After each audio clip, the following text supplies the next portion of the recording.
Tertúlia. Meu boa tarde aí para todos e todas. Hoje é dia 3 de agosto de 2012, segunda-feira. O verbete é de número 2406, tem 6 páginas, 39 elogios e 20 máximos. Eu destaco aí a divisão do detalhismo, que tem 11 máximos. Esse negócio de ser máximo é mais do que natural, porque hoje é o máximo. Quer dizer, é o maximiliano. E outra coisa, eu quero lembrar também que o verbete do dicionário é maxinel verponologia. Olha, isso tudo coincidiu, quer dizer, o homem é muito forte, ele é max, né? Ele é muito forte, ele fez a sincronicidade. Agora o tema, auto-organização psicomotora, auto-experimentologia, especialidade. Agora a definição, a auto-organização psicomotora é o planejamento, sistematização, antecipação, monitorização contínua, regulação sequencial e execução coordenada autoconsciente de atitudes, posturas, gestos, ações ou rotinas motoras essenciais à consciência lúcida na vida humana, tendo em vista a dinamização dos autodesempenhos recinológicos, verponogênicos e interassistenciais. Agora, os cuidados com a contraparte motora da assinatura pensênica pessoal, a autorreeducação psicomotora, a atenção sustentada nos próprios movimentos físicos, a somatognosia, a motricidade voluntária técnica, o controle produtivo do sistema nervoso somático, as autopredisposições psicomotoras genéticas, as autopredisposições psicomotoras paragenéticas, a habilidade na aplicação fecunda das diferentes modalidades de coordenação motora. Eu li apenas 4 linhas aí, tem muito mais de 20, a fatologia. A movimentação básica das energias conscienciais, a expansão das energias conscienciais pela psicomotricidade autoconsciente, o autodomínio psicomotor da consciência parapsíquica ao permitir outra consciência comandar o próprio soma. Agora vem a possessão benigna, a parapsicomotricidade da consciência projetada pelo psicossoma. Agora, nós temos aí, na argumentologia, tem o tópico do autocogniciologia, que é a movimentação voluntária técnica calculada sem impulsividade, peculiar ao Homo sapiens sapiens, envolve, além da aptidão motora pessoal, a aplicação prática de diversos processos cognitivos. Então, ele dá aqui 10, é bom examinar, vale a pena. Depois tem o tópico da autoconscienciometologia, com o nível da organização psicomotora da consciência, poder ser avaliado, por exemplo, pela frequência de 20 situações problemáticas ou mini-acidentes passíveis de ocorrerem no próprio holopensene doméstico. São 20 itens. Na remissiologia dos 15 itens, nós destacamos 5. Autoidentificação somática, consciência organizadora, mão, prescindência das mãos e soma. Frase enfática. A auto-organização psicomotora é procedimento prioritário da consciência lúcida empenhada em otimizar e minimizar o tempo despendido com as rotinas motoras indispensáveis à intrafisicalidade. Para você, qual percentual da automotricidade é de fato indispensável à consecução da autoproex? Ou seja, possui rotinas psicomotoras técnicas. Eu lembro aqui que a bibliografia tem 5 fontes bibliográficas. A mega-análise agora com João Paulo, são 20 itens. Praxia, biofilia, rotina, ajuste, cerebelo. Movimento, antiassídia, antiafobação, automanifestação, propiocepção, autodisciplina, autodomínio, autoproex, intrafisicalidade, interveicularidade. Psicomotricidade, interaciologia, psicomiologia, somatologia e etologia. Agora, o verbete aí do dicionário é maxinel verponologia, o argumento é omniverponológico. Para a pessoa entender bem, é bom ela ver as listagens que tem, na premissa e na argumentação. Agora, ao verbetógrafo. Na fatologia, página 7, sexta e sétima linha, expandir, por exemplo, ou por favor, o controle do devaneio durante as atividades físicas repetitivas. Poderias falar sobre a importância de decorrer os próprios atos e o estabelecimento de rotinas motoras sadias? Então, o controle do devaneio na repetição de algumas atividades físicas, né? Eu vejo que uma das coisas que faz mais a pessoa ficar, por exemplo, mais desatenta, é quando ela tem que fazer alguma coisa que ela faz muitas vezes, né? E às vezes essas coisas essas atividades que a gente tem, são atividades que são do dia a dia, dentro de casa, ou do trabalho, ou, por exemplo, no deslocamento que a pessoa vai fazer. Esse processo desse devaneio, né, como é uma atividade repetitiva, ela é enfadonha, aí a pessoa começa a pensar, daqui a pouco ela está devaneando e pensando em coisas que não tem muito sentido, né? Isso aí pode ocasionar uma série de problemas para a pessoa, e aí no próprio verbete eu elenco uma série de problemas, né? Um deles, por exemplo, são pequenos acidentes que podem acontecer, e às vezes dentro da própria casa é comum as pessoas falarem, trombei em tal local, estava andando, chutei a cadeira. Às vezes a pessoa, ela ia se deslocar de repente lá do quarto dela para a sala, aí naquilo lá ela estava pensando lá em algumas coisas que tinha que fazer, ou estava pensando, nem sabe exatamente sobre o que, e aí nessa condição ela perde o controle do seu soma, né? Ela perde o controle da motricidade. Porque como a gente mostra ali na frente, o processo de movimento físico, motriz, ele é um processo cognitivo, né? Por isso que se fala psicomotricidade. É a cognição junto com o movimento, ou seja, para ela ser bem feita, é importante que haja um controle mental, racional e colocando o processo de organização dentro disso. Eu acho que foi isso que ele perguntou. Na sinergismologia, página 7, segunda linha, como funciona o sinergismo etológico? Então, etologia, ela vem do comportamento, né? Do comportamento que a pessoa tem. A etologia é o estudo do comportamento. O sinergismo etológico, dentro do tópico aqui que a gente está pesquisando, é o comportamento que a pessoa tem, ele pode, se for uma coisa calculada, pensada, estruturada, se ela começar a entrar no que a gente fala aqui, que é a auto-organização psicomotora, a tendência é que isso comece a otimizar várias coisas dela, das ações dela no dia a dia.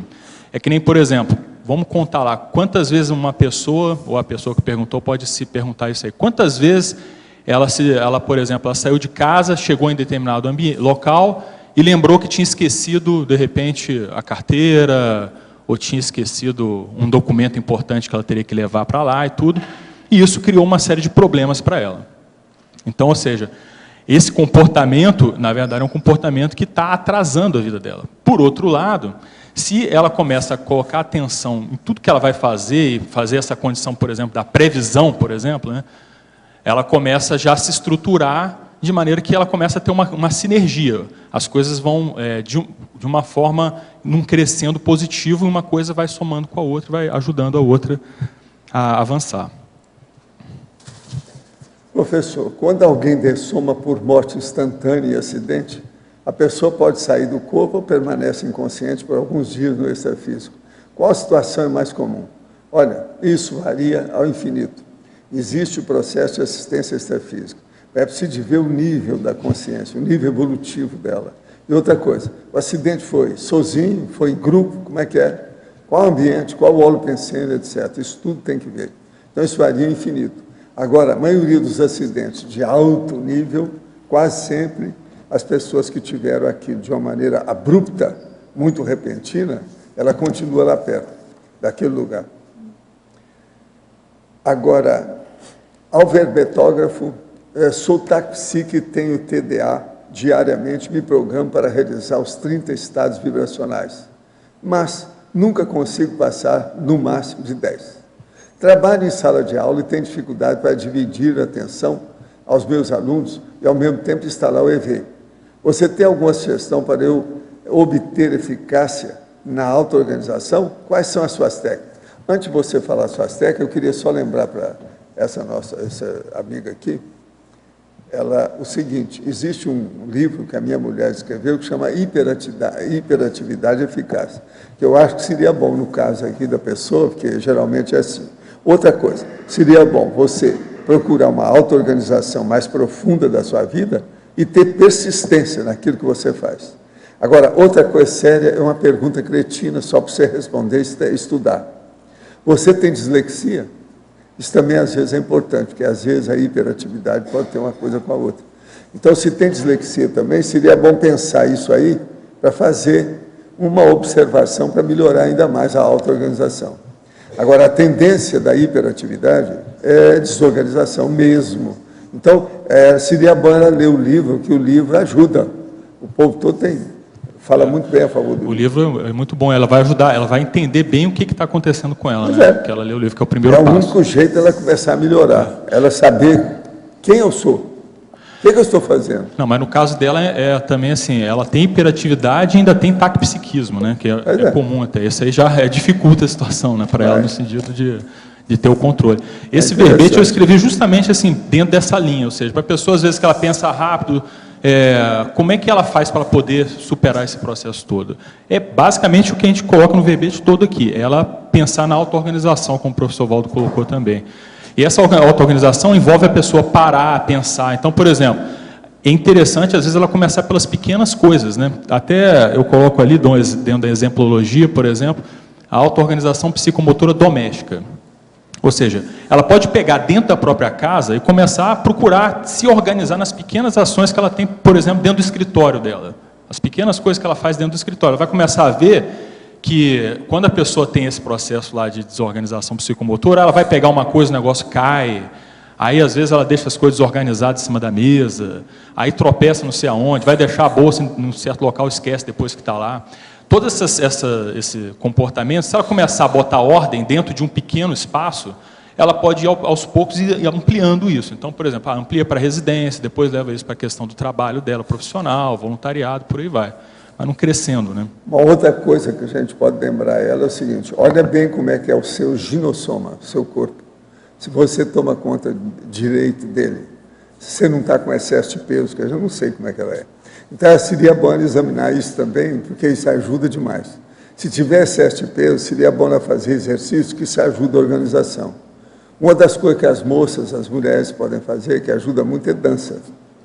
Uma dança só entre elas, aqueles negócios que se faz hoje, tem um clube até de dança, só de mulher. Então. Ao verbetógrafo, poderia explicitar na fatologia, página 7, terceira linha, o controle produtivo do sistema nervoso somático e a rendição calculada às exigências corporais.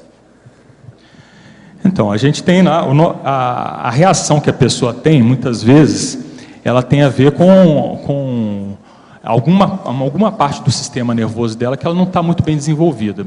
Então, por exemplo, você tem lá, hoje mesmo eu tive um caso lá, que eu estava com um amigo meu dentista, e ele mesmo comentou comigo, poxa, eu estou ansioso, e aí eu não sei o que anda vendo comigo, que minha mão anda tremendo. Então ele estava com a mão tremendo, ele foi mexendo na minha boca e falou, olha só minha mão como estava tremendo, era pequenos tremores, né, manuais que ele estava tendo.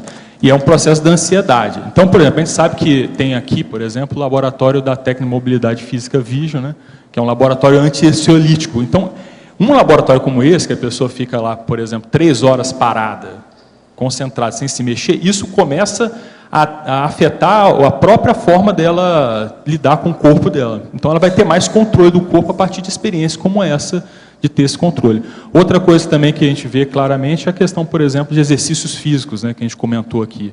Às vezes a pessoa que não está se exercitando fisicamente, ela começa a ter uma série de reações, né, corporais, assim, micro-reações, porque não está em dia, né, com essa questão da atividade física. Na autocogniciologia, página 10, expandir, por favor, o item 6, sobre decisão.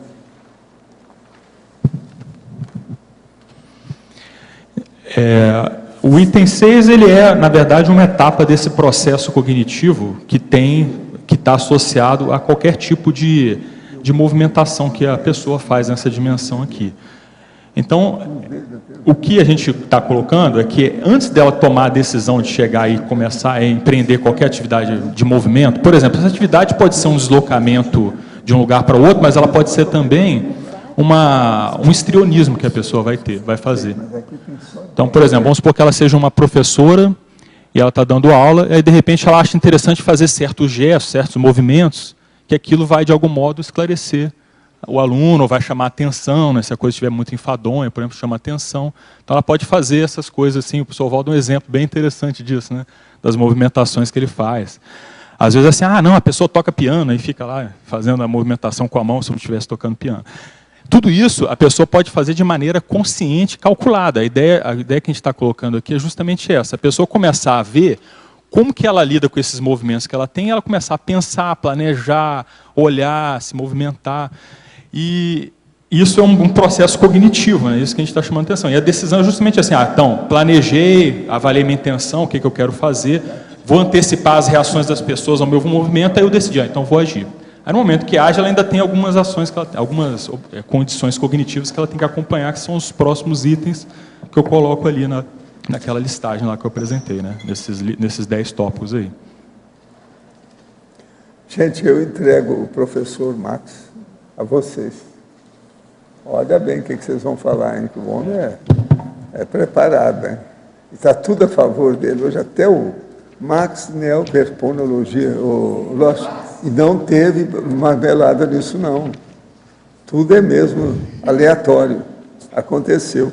Quer dizer, o homem está muito forte. Max, a página 7, por favor, a primeira linha. Os cuidados com a contraparte motora da assinatura pensênica pessoal. Poderia explicar, fazendo favor? Lá no final, né? Os cuidados com a contraparte motora da assinatura pensênica pessoal. Porque, olha só, são coisas... Esse verbete, na verdade, ele envolve... Eu quis chamar a atenção principalmente para os aspectos assim, mais sutis da nossa movimentação, das nossas formas de reagir no dia a dia. Então, por exemplo, quer ver? Vamos analisar um caso assim específico. A pessoa, por exemplo, ela vai num determinado local, aí ela esbarra, por exemplo, no objeto, e aquele objeto caiu ali.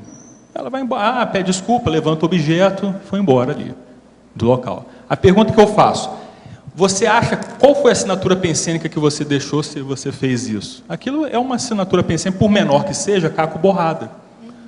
Então aquilo envolve um nível de desorganização intraconsciencial que a pessoa manifestou fora dela no ambiente intrafísico. Então essas pequenas coisas eu vejo que a gente tem que começar a chamar atenção. E às vezes o problema dessas condições é que às vezes elas estão crescendo, né? E elas têm muito a ver também com o processo emocional.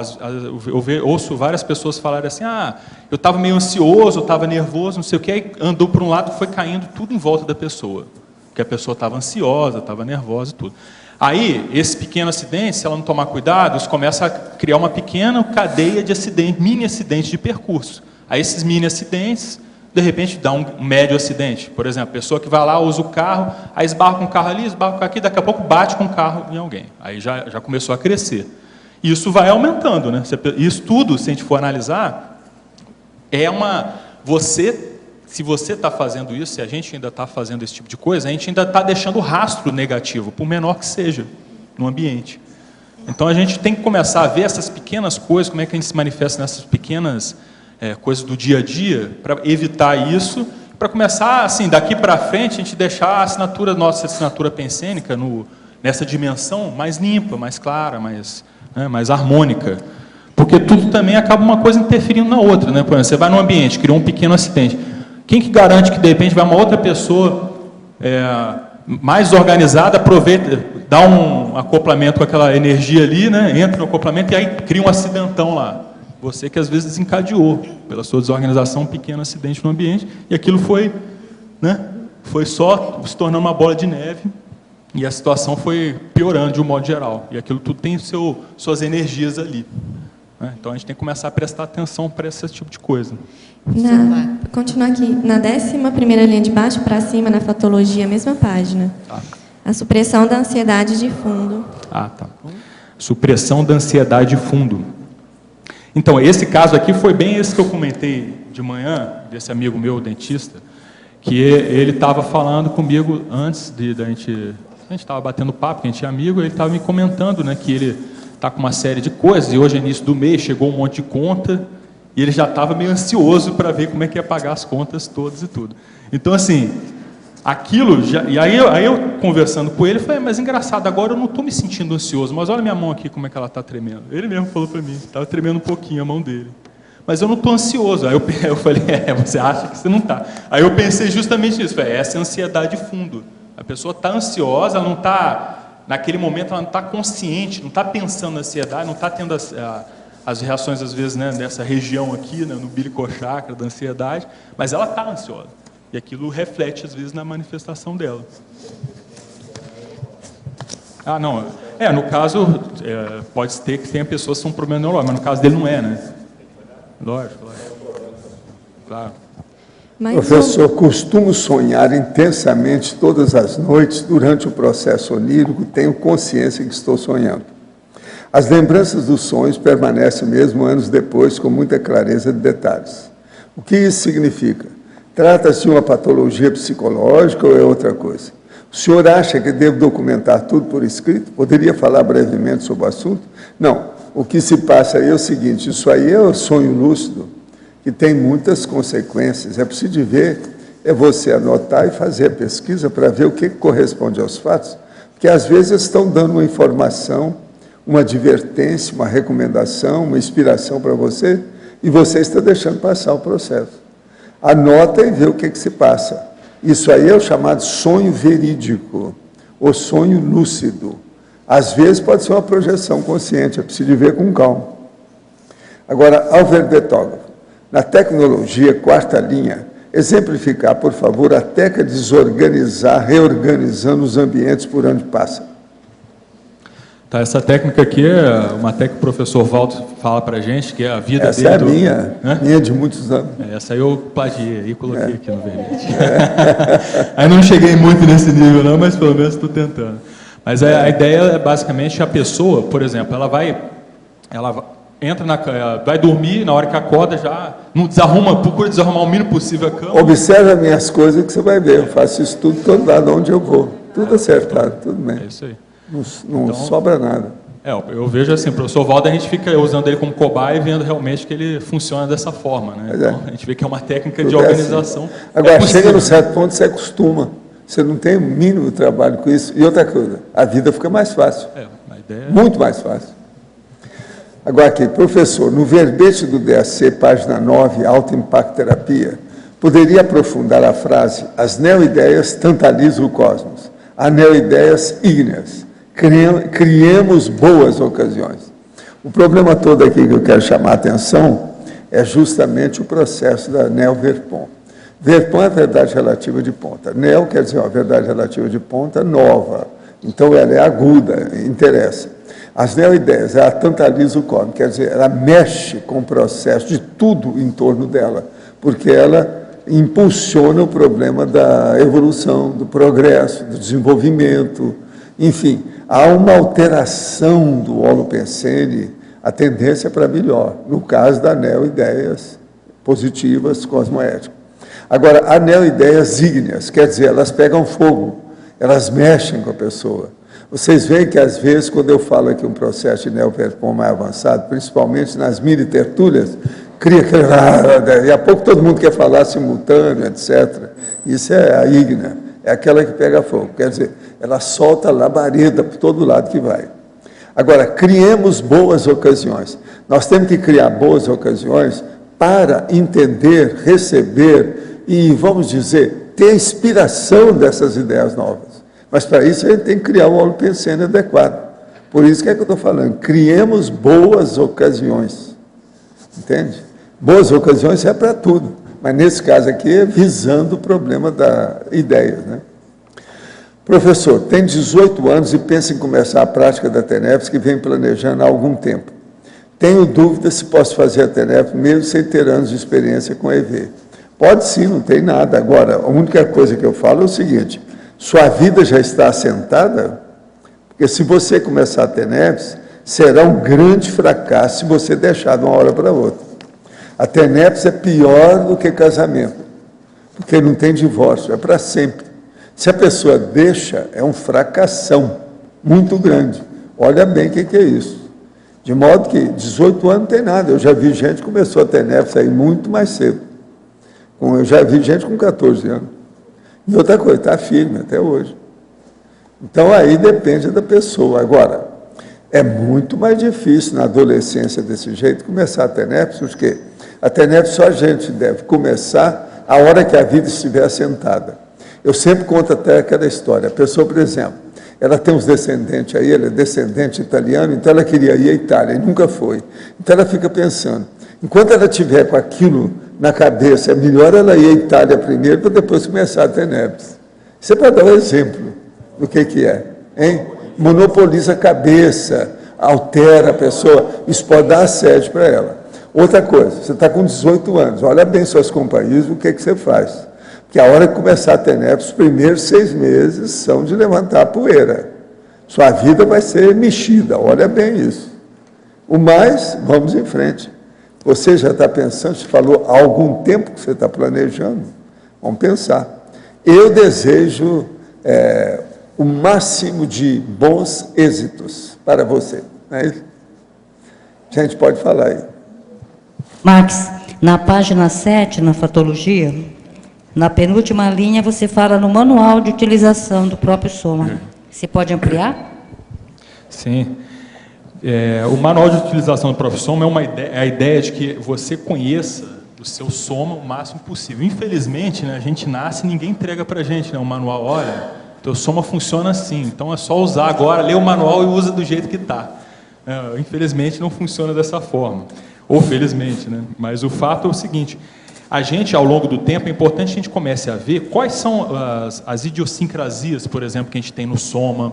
Por exemplo, um exemplo disso é assim, a questão de alimentação. Às vezes você tem certos alimentos que você tem uma certa, né, rejeição e outra pessoa não vai ter nenhum problema com aquele alimento, né? E a questão do nosso caso é o seguinte, por exemplo, dentro da psicomotricidade. Eu fico comparando, por exemplo, eu e meu irmão. O meu irmão ele é mais novo, mas ele tem um processo psicomotor melhor do que o meu. Né? Ele tem mais facilidade, por exemplo, sabe, com movimentos finos, ele tem mais habilidade manual do que eu e tudo. Então você vê, a gente é bastante parecido, né? O professor Walter conheceu ele recentemente. A gente é bastante parecido, mas se você for ver, o corpo, as habilidades deles psicomotoras são mais avançadas que a minha, pelo menos nesse corpo aqui. A gente tem que ver as outras coisas. Agora, falta uma coisa em você, você não fez tanto exercício igual esse, se você fizesse é melhor também. A tendência é essa. Eu fiz mais exercício que ele. Tamanho é documento. Não, eu sou maior que ele, mas eu fiz muito mais exercício que ele. Você acha? Fiz. Então, meu porque é biotipo então, mesmo. Você está abaixo de podtrack. Não, mas é impressionante a questão somática dele em relação Gente, eu quero dizer que a irmã dele está aqui hoje também, ó, que é aquela ali. É a irmã dele. Mas olha, ela fala que é a mãe, tá? É tapiação. Mas assim, é interessante você ver essas diferenças, né, em relação ao meu irmão. E outra coisa, ela aqui pode comprovar que eu estou falando a verdade, né? Nesse caso, entendeu? Então, assim, aí é interessante, eu peguei esse caso que você vê, compara as duas coisas. Eu trabalhei mais o meu soma do que ele, tipo assim, em termos de esforço, né, para domínio, essas coisas, mas ele tem mais facilidade, tudo mais, desde cedo do que eu. Agora, isso é que é paragenética e vocação. Paragenética e vocação. Cada um faz o que pode. Uma vez eu examinei na minha turma, na época do curso científico, então apareceu um rapaz que eu fui examiná-lo e falei assim, olha, você é o maior em matéria de psicomotricidade. Você joga futebol? Eu falei assim, não. Se você for jogar futebol, você vai ser o maior jogador desse time, tudo que tem aqui. Você tem certeza, Valdo? Tenho. Ele entrou e foi o maior jogador, em pouco tempo. Foi questão de 2 meses, ele estava dominando o processo todo e salientou, todo mundo viu. Agora, todo examinando o cara pelos processos deles, do cerebelo, entende? Agora, o problema é o seguinte, todo mundo que é bom de psicomotricidade tem que ver como é que ele é bom de intelectualidade, que é o processo dos, sabe, os lobos frontais aqui. Isso é que nós temos que ver, os pré-frontais. Valdo, a pessoa pode ter os dois muito bem? Pode. Exercer muito bem o processo aqui, psicomotor. Ó, eu tenho... Aqui, eu mexo com a minha cabeça, tenho um pouco de memória, né, que vocês sabem, e outra coisa, sou ambidestro. Mas, por exemplo, se você quisesse pelo esporte, você sairia bem? Não, aquele negócio que aconteceu. Você sabe a piada comigo, o que aconteceu, né? Eu estou lá, foi mais ou menos nessa época, ginásio para científico. Então eles falam assim, Valdo, você despreza muita gente. Você não participa das competições, dos jogos. Você precisa entrar nisso. E o povo insistindo. Aí fizeram uma comissão, foram atrás de mim. Aí eu viro para ele e falei assim, tá certo, então deixa eu participar de alguma coisa. O que é que vocês têm? Qual é o cardápio do processo do esporte? Eu falei, não, tem uma turma que está nadando no Uberaba Tênis Clube, tem outra que está indo lá na associação, tem outra que não sei o quê. Agora, nós temos aí, que vai começar um negócio, se você está querendo uma coisa nova, é um concurso, que é um verdadeiro julgamento muito sério, de tênis de mesa. Ah, meu chapa, esse eu entro. Eu sou bom de tênis de mesa, que eu fiz um clube na minha terra, no meio durante as férias. Então, lá fui eu, julgando com as duas. E outra coisa, dando, sabe, a cortada com a esquerda. Não, com a esquerda. Quando o cara não desespera, eu pegava a esquerda e dava, pronto. Ganhou com o negócio. Foi o melhor lá dentro. Então, aí eu falei com eles, ó, depois dessa, pelo menos em tênis de mesa, que é uma brincadeirinha, mas é melhor do que o jogo de biloca. Biloca era o jogo de bola de gude, entendeu? Chamava biloca lá na época. Então, eu também era bom de biloca, quando pequeno, menino. Entendeu? Mas agora, essa aí é tênis de mesa. Agora, você há de ver, quando estava no fim, que muita coisa ficou comigo, que todo mundo queria entrar na história e estava já na final, todo mundo juntou para ver o que era. Aí eu comecei a fazer, né? Tudo quanto é macaquice, de propósito, você entendeu? Com estrionismo, mostrando, jogando com a esquerda, dando aqui por trás, lá na terra. Foi uma onda, um negócio. Agora o povo ria. Aí eu falei assim, pois é, depois dessa, fim de papo, vocês me deixam em paz? Não, Val, nós deixamos. Você é bom, deixa disso. Né? Outra coisa, eles sabiam que eu era bom por causa de natação. Eles viram como eu pegava a piscina de um lado para o outro, e a piscina lá era olímpica. Para a Fórmula 1 também, né? Não, mas isso foi muito tempo depois. Outra coisa, nessa ocasião eu já tinha passado até a idade, isso foi em 1970. Em 1970 eu já tinha 38 anos, tá entendendo? Foi antes do meu acidente um pouquinho. Agora, quando houve o acidente, eles falaram assim, nós falamos para ele entrar no negócio, agora teve um acidente com um carro com ele. Ele que estava dirigindo, falou assim, não, o Valdo tem nada a ver com isso, foi um caminhão que passou em cima. Entende? A turma toda da Globo queria saber. Tinha uns 3 que queriam que eu entrasse lá. Isso foi quando eu estava arrumando o autódromo do Piquet, lá no Rio. Eu fui lá com o meu carro. Tinha gente da televisão que já tinha andado comigo no meu carro e viu como eu dirigia. Fusca envenenado. Sabe como é que é o tal? Maceteado. A gente falava que era maceteado. Entendeu? Então, isso tudo aconteceu. Agora eu virei para ele e falei, vem cá, você acha que eu, na minha idade, vou entrar numa coisa dessa? Vocês não acham que está tudo por fora? Mas, Valdo, você nunca bateu carro. Você tem um carro, você conhece alguma coisa disso? Você tem um carro aí que ninguém tem igual esse seu Fusca aí, terrível. Eles me conheciam, sabiam dos meus negócios lá na Álcalis, lá em Cabo Frio. Eles viram muita coisa daquilo comigo, alguns deles. Mas esse seu caso é uma exceção. No meio deles estava o César Vanucci, o Augusto César Vanucci. Mas esse seu caso de ter esse domínio psicomotor e a intelectualidade não é uma coisa comum, né? É uma exceção, eu acho que aí o problema é mais o meu jeito mesmo de ter mexido muito com isso em vidas anteriores e levar a sério. E outra coisa é meu macrosoma, né? Que eu levo isso também em consideração. Por exemplo, o caso do meu exame de ontem. É isso, você sabe o caso do exame? Não.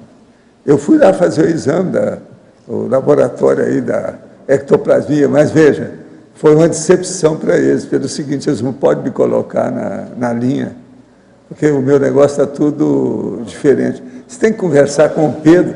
Ali, olha lá o chefe lá, olha lá. Fala aí, eu estou vendo que você está aí. Como é que foi meu exame? Fala aí como é que foi.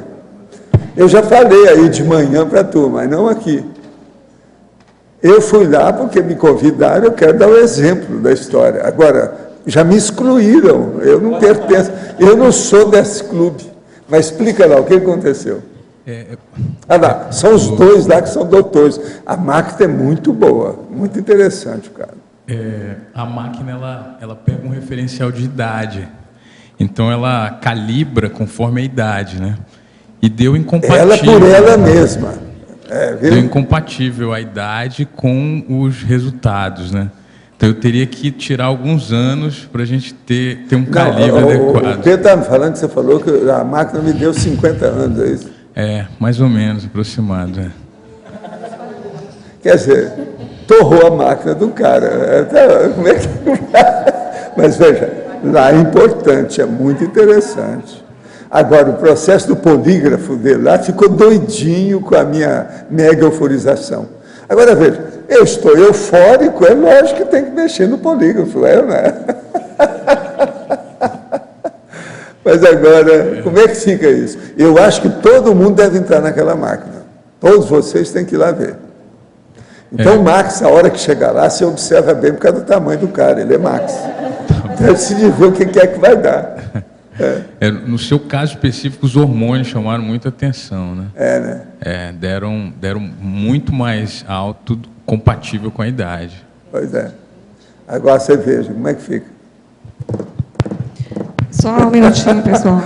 E se a gente for colocar o professor Valdo, a gente vai falsear a pesquisa, porque vai dar uma curva muito irregular, então a gente vai ter que tirar. Não, porque dá um gap, não é isso? Dá uma curva irregular e a gente vai como se estivesse falseando mesmo. Aí seria o processo do falso resultado, resultado falso. Aí não dá.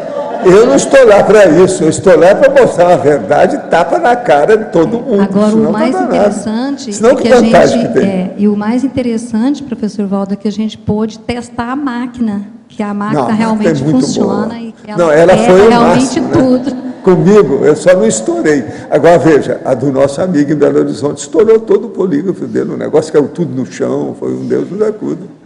Eu vi que essa aí não. O ambiente está bem. A do homem lá não é, o ambiente não era bom. O Paulo pensei sentar a carregar, que tinha ido uma mulher totalmente pirada no dia anterior. E eles não me falaram nada. Eu cheguei lá e percebi isso tudo e falei. O médico não disse nada porque ficou sem graça. O engenheiro que cuidava do polígrafo e da aparelhagem falou tudo, doutor, ele está falando é da fulana que esteve aqui ontem, o negócio todo e tal. Eu não estou sabendo de nada. Então eu com a cara de paisagem, derrubei os negócios, tudo, quebraram os troços do cara, tudo lá. Uma nota, aquilo. Como é que ficou? Eu não tinha nada a ver com isso. Outra coisa, só com o pensamento, mais nada. Ele falou assim, não, pode intensificar toda a sua vontade, tudo que você tem. Eu, então... Eles viram lá o polígrafo, como é que funciona. Agora, a máquina aí, a sua é sensível. É do estilo lá que eu vi dele. Agora, como é que chama essa máquina hoje? Fala o nome direitinho aí para a turma saber, é bom. Vega Test é uma abreviação de reflexo vegetativo, neurovegetativo. Agora é feita onde essa máquina? Alemã. É alemã? Isso é coisa nova? Coisa nova, coisa recente. Gente, eu acho que seria bom vocês verem. Agora, reflexo vegetativo, você sabe, é justamente o seu caso aqui, ó. Auto-organização psicomotriz. Está mexendo com isso. Vegetativo é o sistema nervoso secundário, entende? Que pega aí o problema. Agora, isso é o que tem a relação com o processo cerebelo, que tem relação com a miologia, que é o que você estuda aí também. Então, vale a pena ver esse processo. Você já viu aí o verbete hoje dele? Tem relação com essas coisas.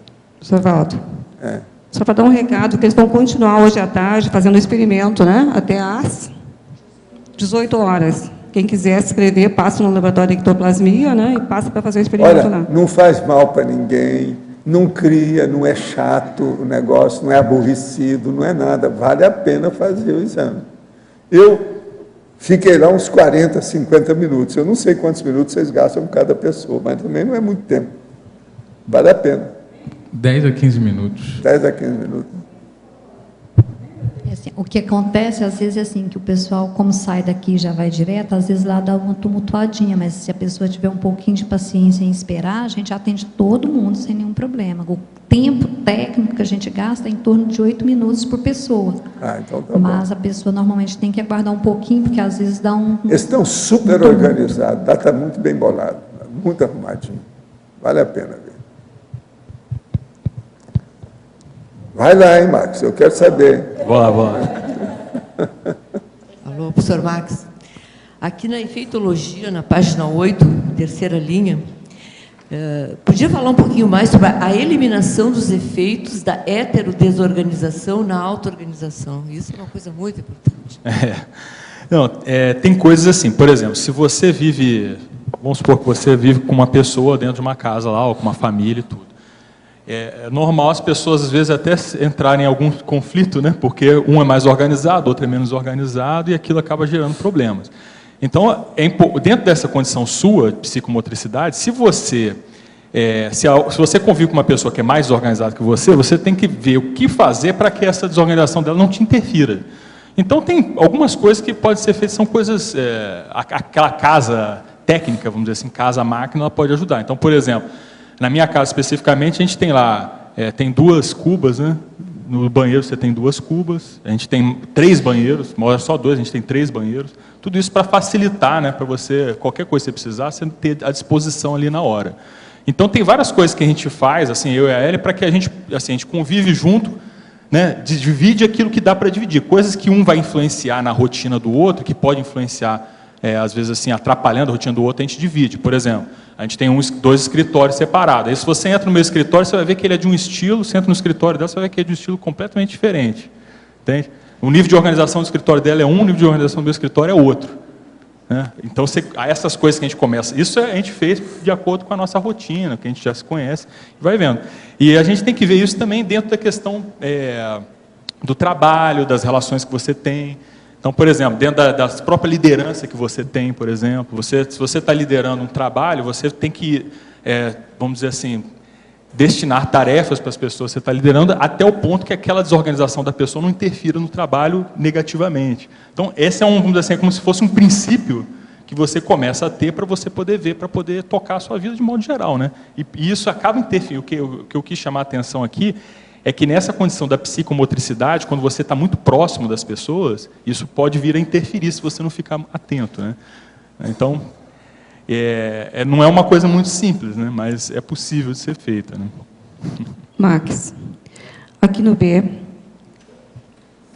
Oi.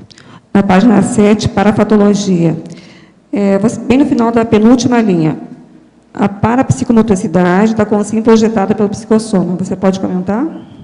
Sim. Então, por exemplo, existem várias coisas na projeção consciente que eu chamei lá de parapsicomotricidade, né? Porque, por exemplo, quer ver? A bradicinesia, quando a pessoa sai do corpo dentro da psicosfera, né, da energosfera ali, ela tem a tendência de ter aqueles movimentos lentos. E muitas vezes essa bradicinesia está associada com uma descompensação energética ou um trabalho de energia que a pessoa não fez bem, né? Ou às vezes pelo simples fato dela estar realmente carregada, o energossoma dela está mais denso, né? Está mais presente. Isso interfere, por exemplo, na motricidade lá. Existem algumas coisas que a gente viu aqui também, por exemplo, a questão da consim que tem taquirritmia, a consciex ou a consim que tem taquirritmia ou não. Por exemplo, eu já vi relatos de pessoas que dizem que saem do corpo e não conseguem se volitar fora do corpo, por exemplo. Isso tem relatos assim. Agora, tem aquela condição, por exemplo, da consciência, que a gente sabe, consim também, que ela é capaz, por exemplo, de estar aqui agora e, num átimo, ela está na África, por exemplo, fazendo um trabalho ali. Isso é um processo, até certo ponto, parapsicomotor. Isso, se você for avaliar esse domínio dessa parapsicomotricidade, ela tem diretamente relacionado com o domínio cognitivo da consciência, de modo geral. Ou seja, que tem a ver até com o próprio nível evolutivo que a consciência tem, o domínio que ela tem dessas atividades. E também a própria prática, né? Não é só o domínio de nível evolutivo, mas a prática também das experiências fora do corpo começa a definir isso. Então, eu quis chamar a atenção que, além dessa condição das movimentações, de modo geral, das consciências, ela está tanto nessa dimensão humana quanto nessa dimensão extrafísica, né? Quem sabe, eu acho que na hora que chegar no mental soma, isso talvez não pese tanto, né? A gente não sei exatamente, não tenho nenhuma experiência para poder falar sobre esse ponto. Tá bom. Aqui na politicologia, na página 8, eu queria saber o que você pensou em relação ao mandarinato, em relação ao tema. Eu quis chamar a atenção para essa condição do mandarim, né, que é aquele... na China Antiga, né, que eram aqueles altos funcionários lá na China Antiga, que tem aquele estereótipo de que eles não faziam nenhuma atividade braçal, manual, era só atividade intelectual, que era totalmente cognitivo o processo, né? E aí tem alguns estereótipos, que eles tinham unhas grandes e tudo, para não tocar em nada, deixava a unha crescer e tudo para não tocar em nada, porque essa condição do trabalho braçal era inferior e tudo, né? Ficava com a mão assim e tudo. Então, quis chamar a atenção para essa condição, né, da cognição, do trabalho braçal, do trabalho intelectual. Max, o que veio, que fez você pensar em fazer esse tema? Como é que você começou essa pesquisa? Explica para já falou? Não falei. Então começa. Não, mas é interessante, né? Mas é interessante, essa eu fiquei curiosa mesmo. Não, é assim, que eu na verdade, foi para entender... Tem a segunda pergunta, né? Qual a sua experiência quanto a esse assunto? Como é que você se sente defendendo o verbete? Preciso falar aí. Essas são perguntas padrões, né? São as 4 aqui que eu separei. Por exemplo, eu, na verdade, eu estou pesquisando, assim, começar a ver essas coisas dentro da minha manifestação, coisas que eu vejo, assim, que são importantes já mexer e resolver. Então, vários aspectos eu tenho pesquisado, tenho usado isso também dentro dos verbetes, né, para aprofundar esse tema. É que nem, por exemplo, eu sempre fui, desde novo, assim, meio, assim, sabe aquela pessoa que fica pensando muito e não dá muita atenção para as coisas assim intrafísicas, da vida humana, dessas coisas. Então eu era do tipo mesmo que o pessoal chamava de atolado, né? Sendo bem aberto assim nesse sentido. Então eu ia lá, às vezes derrubava umas coisas, né? Tinha essa condição de estar me movimentando meio estabanado e tudo, e eu já não tenho mesmo muita essa motricidade fina, eu não tenho muita habilidade. Pelo meu tamanho. Essa condição do tamanho é complicado, porque você vê, eu entro no ônibus, eu fico apertado, eu entro no avião, mais ainda. Tudo quanto é lugar que eu vou, é tudo para gente de 1,70 m, eu tenho 1,90 m, então tudo é mais difícil, né, em termos de movimentação. E aí eu também já não sou muito, né, já não tenho aquela habilidade toda, igual o professor Osvaldo, aí a situação começa a complicar. E assim, e uma coisa que começou a me preocupar, que eu vi que estava negativo, é o processo desses mini acidentes. Então, por exemplo, às vezes dentro de casa, eu pegava uma coisa, caía, aí ia lá, às vezes me sujava com roupa, com as comidas, deixava cair comida ali em volta, tal, que eu até coloquei ali. Aí isso começou, já, há muito tempo me incomodava essa situação, né? Aí eu peguei assim, eu acho que chegou a hora de procurar estudar isso com profundidade, entender como é que funciona isso, tanto é que eu não sou da área, eu sou engenheiro, né? Isso aqui é uma linha de conhecimento que é psicomotricidade, mas eu quis entender com profundidade para ver como é que funciona isso, para poder resolver realmente, né, e colocar mais atenção nessas coisas. Saber jogar mais, né, com a questão do mundo mental e do mundo humano, intrafísico e tal. E esse que foi o meu objetivo aqui. E aí, na questão, como pessoa, né, seguindo as perguntas padrões aí, eu acho assim, eu acho um pouco mais difícil para mim defender um verbete, que é uma coisa que eu não tenho domínio. É um desafio, até certo ponto, você vem aqui e fala uma coisa, estou em desenvolvimento, estou trabalhando, né? É mais essa história aqui, mas você falar assim que eu domino uma série de coisas aqui, não domino. Mas o que foi bacana é que no momento que você vai pesquisar, você já começa a aprender, já começa a mudar uma série de coisas e tudo, né? E você já começa a ficar mais atento até para esses pequenos erros, essas pequenas atitudes que eu faço lá no dia a dia. Já começa a botar lucidez, né? Então, só isso já valeu, né? Nesse ponto. Colocar uma terceira, uma quinta pergunta. O que você recomendaria para as pessoas em termos de cuidados com relação à psicomotricidade? Primeira coisa que eu recomendaria é ler o verbete, né? Eu acho que sem cabotinismo... No verbete, que você pode colocar mais ênfase no verbete. Olha, Adélia, eu acho assim, uma coisa que eu acho que serve para tudo, para que quando você quer atingir um determinado patamar de manifestação mais lúcido, é você começar a ter autoconsciência da situação.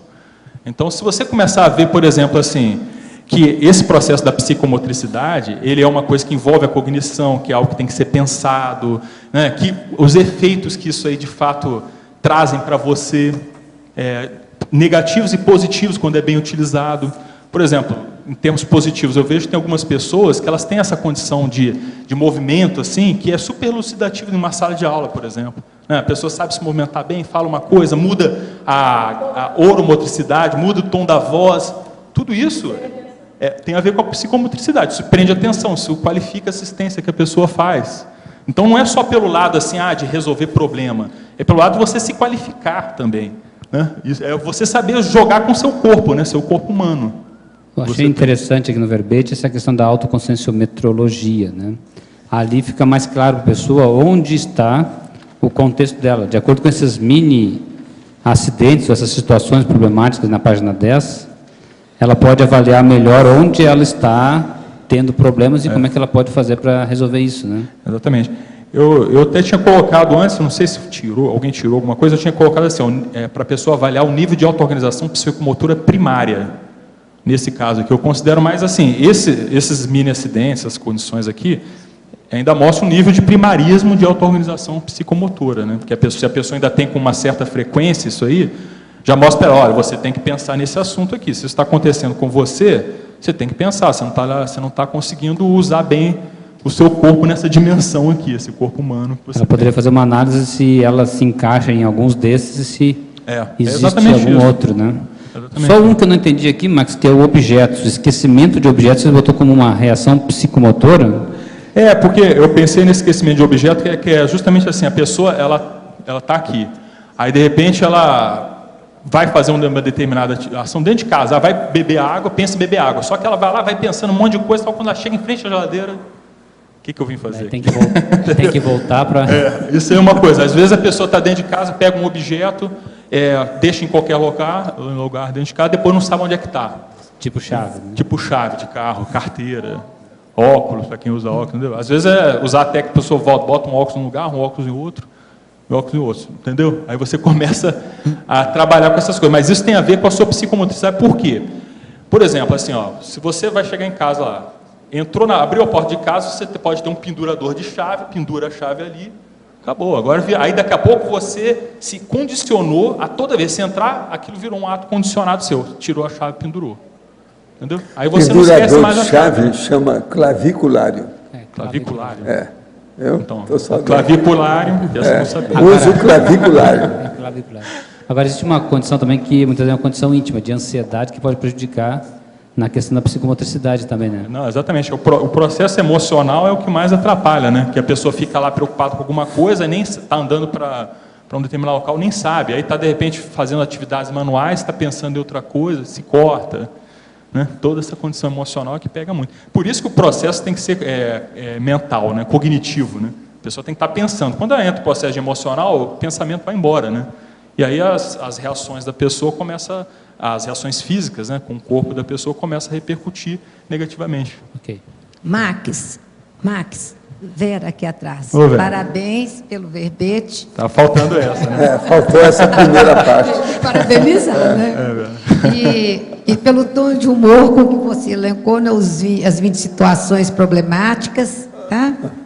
E eu mesmo me encontrei em muitas dessas situações aqui, então eu acho que você foi bastante detalhista, o elencar. E agora a pergunta. Ô Max, na página 7, em Codigologia, aí no finalzinho, você poderia, por gentileza, cotejar aí para mim o Código Pessoal de Cosmoética aplicado à autopsicomotricidade com o Código Pessoal de Conduta Proaxogênica? Fazer um cotejo entre os dois, por favor? Claro. O primeiro, que é o Código Pessoal de Cosmoética aplicado à automotricidade, é aquilo que a gente falou. Por exemplo, se você ainda cria uma certa entropia nos ambientes onde você vai, por exemplo, por causa da sua falta de coordenação motora, por exemplo, que nem eu coloquei, vai no local, derruba lá o copo na mesa e cai, a água lá na mesa e cai em cima da pessoa. Vai num determinado local, esbarra não sei aonde. Tudo isso, se você for ver, ainda, dentro da sutileza da cosmoética, ainda você está indo contra o processo da cosmoética, a entropia que você está criando no cosmos. Por mais assim sutil que seja, o fato é que isso está acontecendo. Então, você começa a ver o seguinte, bom, dentro do meu código pessoal, é importante eu prestar atenção para essa situação, Até porque você quer estar andando dentro do fluxo do cosmos, você não quer criar problema para as pessoas à sua volta, que muitas vezes você cria problema com essas condições, né? E você também não quer nem criar mais problemas para você mesmo. Isso, na verdade, se você for pegar esse outro item que você colocou para eu cotejar, Código Pessoal da Conduta Proexogênica, ou seja, você ter uma conduta, eu achei importante a conduta, que é a prática que você tem de uma ação que você acha que é positiva, no caso. Uma conduta proexogênica é uma conduta positiva. Todas as coisas que a gente faz nessa dimensão humana, elas envolvem algum tipo de movimentação física, ação, a não ser que você vai fazer a tecnomobilidade física, fica totalmente imóvel, né? Mas tudo que a gente faz assim, para a consecução da Proex, de algum modo envolve essas movimentações físicas, humanas, de micromotricidade, grafomotricidade. Então, isso tem que ser um ponto muito importante da gente considerar dentro da nossa Proex. Porque se a gente vai ver o seguinte, para a pessoa ela ser completista, ela não pode ser mais do mesmo, ela não pode ficar repetindo aquilo que ela sempre fez todas as vidas. Né? Porque a tendência, você começa a ver o processo de retrocognitivo, você começa a ver que você, de vida após vida, você começa a ver que você não muda muita coisa. Então, você tem que começar a entrar nos detalhes da sua manifestação e começar a procurar modificar e qualificar esses detalhes para que você consiga, nessa vida aqui, se manifestar num nível superior às outras vidas que você já teve. Isso que é a Proex, né? A gente vai cumprir a Proex quando a gente conseguir dar um passo além daquilo que a gente tem feito nas outras vidas passadas que a gente teve. Eu vejo mais ou menos dessa forma, entendeu? Maxi, aqui na página 7, Fatologia, antepenúltima e penúltima linha. A gestualidade na medida certa e o histrionismo gestual interassistencial paragidático. Então, Cristina, isso aqui é aquilo que a gente estava colocando, por exemplo, pegar o exemplo do caso de um professor que vai dar aula lá. Aí ele pode ser uma pessoa que ela tem lá os movimentos dela, vai citar alguma coisa, fala com a mão, né? Agora ela pode ser exagerada, daqui a pouco ela está o tempo todo assim, falando, entendeu? Esse tipo de coisa já não é um gestual na medida certa, uma falta de controle psicomotor que a pessoa está tendo na manifestação dela. Isso não é positivo, isso não é bom. Por quê? Porque você, quando você está conversando com alguém, é a TARES. A TARES, ela não é única e exclusivamente o conteúdo que você está passando. Tudo depende do conforto. Dentro da nossa manifestação, se você está falando com alguém, está sendo se manifestar, a forma é a sua manifestação psicomotora, muitas vezes. A entonação da voz que você vai usar, a roupa que você está usando, a sua postura, os seus gestos, né? As suas caras e bocas que você faz na hora que você está conversando com alguém.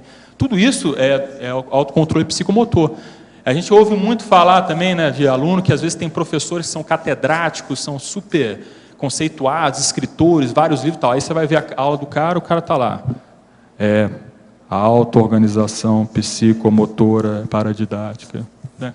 Eu já tive professores assim, aí está lá, o cara às vezes está falando uma coisa super importante, mas você não está aguentando ficar olhando para o cara, dá vontade de dormir, o olho, né, arde, dá todos os problemas. Você não consegue, às vezes, fixar a atenção. Mas por quê? Porque a incompetência do professor, às vezes, assim, catedrático, ele conhece muito conhecimento, mas não conhece da docência, da parapedagogia, onde essa condição do histrionismo, a movimentação corporal, é muito importante. Entendeu? Professor, estou estudando sobre acoplamento energético e gostaria de saber qual a relação desse fenômeno com o chakra nucal. Como ocorre essa relação? Olha, chakra nucal sempre tem problema de energias gravitantes e problemáticas. E outra coisa, o chakra nucal tem muita relação, às vezes, com assédio, quer dizer, com exupensene, que vem de fora. No caso do acoplamento entre Consim e Consciex, a relação com o chakra nucal seria devido à conexão do resquício do cordão de prata da Consciex, que passou apenas pela primeira dessoma, com o cordão de prata da Consim? Não, nós achamos que isso aí tem relação, porque seria uma conexão central, uma conexão básica do problema do psicossoma ao soma. Então, o energossoma seria aí uma espécie assim de sede ou de matriz básica. Agora, é por isso, então, que a gente vê as relações do assediador com isso. Professor, no verbete do DAC, poderia ampliar na conclusão, página 10, a verdadeira liberdade é a autossuficiência. O problema todo é o seguinte: liberdade significa livre-arbítrio da pessoa. O livre-arbítrio é o seguinte: quanto mais a pessoa estende, amplia o livre-arbítrio, quer dizer, com a liberdade de ajudar os outros, mais ela tem essa liberdade. E outra coisa, isso acaba com o determinismo. Não tem nenhuma influência negativa, externa ou da própria vida contra a pessoa. Ela fica, então, com o livre-arbítrio aberto. Isso é que nós chamamos de autossuficiência. Então, a verdadeira liberdade é a autossuficiência evolutiva, intelectual, de autodiscernimento, cosmoético da pessoa. Então, veja, quanto mais autossuficiência ela tem, maior liberdade ela vai ter para agir, porque ela vai agir corretamente, o livre-arbítrio vai se expandir. É uma coisa mais do que normal. Agora, ao verbetólogo, poderia exemplificar na página 8, em trinomiologia, o trinômio visão, memória, movimento. Trinômio visão, memória, movimento. É que tem um tipo de, por exemplo, de psicomotricidade, que é a psicomotricidade visomotora. A pessoa, às vezes, ela vai ver, por exemplo, assim, ela pode ver uma pessoa que se manifesta positivamente, né, com as suas movimentações, né, seu gesto, seu gestual, sua postura e tudo, e aí, com isso, ela aprende aquilo. Então, ela vai lá, olha um exemplo, pega um exemplo do professor Valdo, olha lá aquele exemplo e vê, tem certos tipos de comportamentos que ele tem, com os movimentos, que aquilo é interessante. Então, você vai ver, vai memorizar aquilo e vai falar o seguinte, vou usar aquilo a partir de agora na minha manifestação calculada, histriônica, dentro do histrionismo calculado. A ideia seria essa. Professor, assim como tudo que começa tem um fim, em que momento da vida a tenebra acaba? Penso que chegará um momento em que terei que parar. Pode comentar? Olha, você tem que trabalhar enquanto você estiver válida. Aí você vai até o fim. A maioria vai acabar quando morrer, né? Quando dessomar, quando desativar o corpo humano. Até lá você vai, não tem jeito. É tanto que a gente vê isso, eu vejo pelo reflexo da OFIEX. A OFIEX acaba junto com a pessoa na hora que ela dessoma. Professor, quando finalizei o CIP, mostrei a professor um dos meus talentos inúteis. Escrevo de cabeça para baixo, de trás para frente, com as duas mãos. Perguntei a ela o que era isso, ela solicitou para perguntar ao senhor. O caso todo é o seguinte, isso aí é o ambidestrismo. Mostra que você tem muito avanço no processo de psicomotricidade. Então, o seu cerebelo deve ser bom. Seria bom você estudar isso e tirar partido disso do ponto de vista de ectoplasmia e de assistência.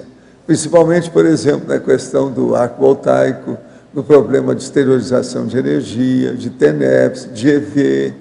E outra coisa também, às vezes é importante na questão de fazer exercício para manter seu corpo. Como é que é seu corpo? Está em dia? Não tem excesso? Como é que é? Faça vamos dizer, um levantamento disso, isso seria importante para ele. Agora aqui, professor, tenho trabalhado muito com as minhas energias, faço 30 EVs por dia, TENEPS e esterilizações assistenciais. Ultimamente, quando trabalho com as energias, ocorre algo estranho, começo a sentir miocronias na cabeça, como se a testa e a parte superior da cabeça começassem a repuxar seguidamente. Não, isso aí é questão desenvolvendo o seu chakra frontal. Aquilo parece que fica latejando. Observa bem, a palavra que eles usam mais para isso é latejar. Parece que está latejando, como se tivesse um coração na testa. Isso às vezes acontece. As contrações chegam a levantar meu óculos, que acaba chamando a atenção das pessoas. Que pode ser isso? Isso é normal, é o desenvolvimento do processo da fluência da energia e da cadência da exteriorização da energia consciencial. Mostra que você está com assistência positiva. Agora, é bom você estudar isso mais. Eu tenho tudo isso e tenho processo de contração o tempo todo. Professor, minha irmã ajuda animais de rua, pega-os e leva ao veterinário. Ao perceber que está tudo certo, os encaminha para adoção. Somos lar temporário. A minha casa é justamente isso. O nome lá de casa é Basic Cat. Quer dizer, Basic Cat. Analisa bem o que é. Atualmente achamos 2 filhotes. Estas ficaram doentes e uma delas dessomou. A outra está internada, se alimentando somente por sonda, tendo convulsões e com desorientação mental. Há 3 dias, o veterinário falaram à minha irmã que ela havia piorado, e há 3 noites tenho projeções com ela aqui em casa. Nas projeções, ela não está totalmente saudável, ainda está com a sonda, mas já come sozinha, late, interage. Pergunta até que ponto vale a pena manter o sub-humano em condições de doença. Se ele estiver doente, o melhor é deixar ele embora, é a ortotanásia. Como ocorre o processo de ressoma deles? Vale a pena tratar uma doença por muito tempo? Ou a eutanásia pode ser indicada para acelerar o processo kármico? Olha, aí, ó, se estiver sentindo muita dor e o negócio está muito difícil, é melhor a ortotanásia, não tem outro jeito, não. Dos males, o menor. Pois é, não tem jeito. Não, isso é igual lá o cachorrinho lá em casa, eu com a minha mulher. Nós chegamos de viagem, eu fui olhar, ele estava com a mandíbula toda rachada e já alterada, porque já tinha mais de um dia. Aí nós fomos olhar, eu falei assim, ele está condenado. Fomos levar lá, o homem falou, não, isso aí não tem jeito, porque não tem jeito nenhum, isso aí não vai dar. Nem para consertar mais a situação. Aí eles sacrificaram. Professor Às vezes não tem outro jeito, o que vai fazer? Eu sou contra isso, mas como? Professor Valdo, eu queria fazer... Professor, eu estou ouvindo, queria fazer pode uma falar. pergunta do DAC. É no enunciado. Sim. É um megapensene trivocabular, o segundo. O senhor pode explicar ele? A neoideias ígneas, esse o processo é o seguinte, neoideias ígneas. Por exemplo, eu tenho uma que eu coloquei aqui nesses últimos meses, que é a transafetividade. Foi uma neoideia ígnea, que a maioria nem tinha ouvido falar nisso, nem teve ideia, foi preciso explicar. Até hoje eu estou explicando. Né? Ainda não caiu a ficha muito, não. Não, eu fiz analogia com o processo ígneo, que o povo usa muito isso, que é o processo de pegar fogo. Faz a pessoa pensar, esquenta a cabeça. Já viu falar, o povo que fala, não, eu estou com a cabeça quente. Né? Cabeça quente, morena, tô. O negócio é esse, tá certo? Richard, aqui em nós, em patologia, página 7, a rendição calculada às exigências corporais. Você poderia dizer que está referido a isso exatamente? À disciplina ou a quê? Qual linha que está mesmo? Sim, desculpa. Qual linha que está mesmo? Desculpa, só para o... A rendição calculada às exigências corporais. Tá. É a linha 16. Tá, tudo bem.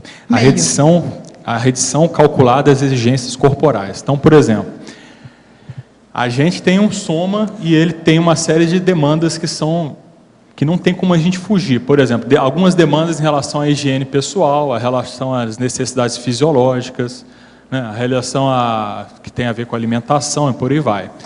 Tudo isso, não adianta a gente querer inventar, criar alternativas, fugir, tudo que não vai dar certo, você vai tomar na cabeça se você fizer isso. Quer ver um exemplo claro?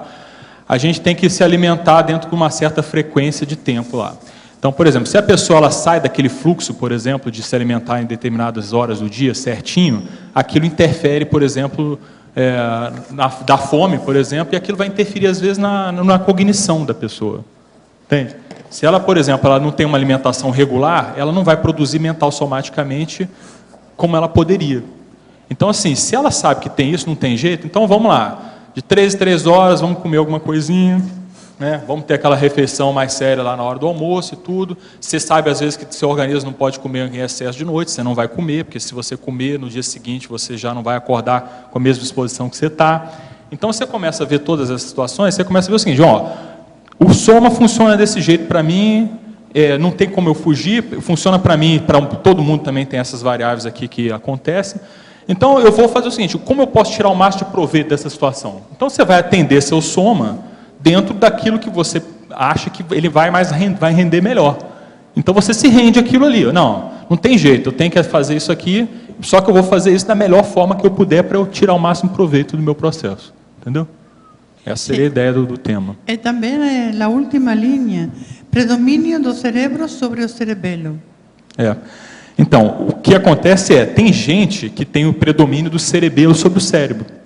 Então, ou seja, a pessoa, um exemplo que tem um verbete chamado consimpodálica, né, que é aquela pessoa que vive pelos pés lá, que tem, por exemplo, jogador de futebol. Então, se você for ver essa personalidade, ela é predominante cerebelar. Apesar de ter o processo cognitivo, mas você vê que todo dela é o processo cerebelar. Mesmo a gente tendo muita atenção para isso, que é um ponto que eu quis chamar atenção para o processo psicomotor, da movimentação, mas tudo isso ainda é secundário. O principal mesmo, a coisa mais séria é o teu processo cognitivo, as suas ideias, seu pensamento, entendeu? Isso é a prioridade. A prioridade é o que está aqui na região cortical. Só que você tem que usar isso e botar o cerebelo para funcionar para você da maneira melhor que você puder. Entende? Mas quem manda é o cérebro. Agora, eu tenho muita pena dos jogadores que as televisões abusam deles.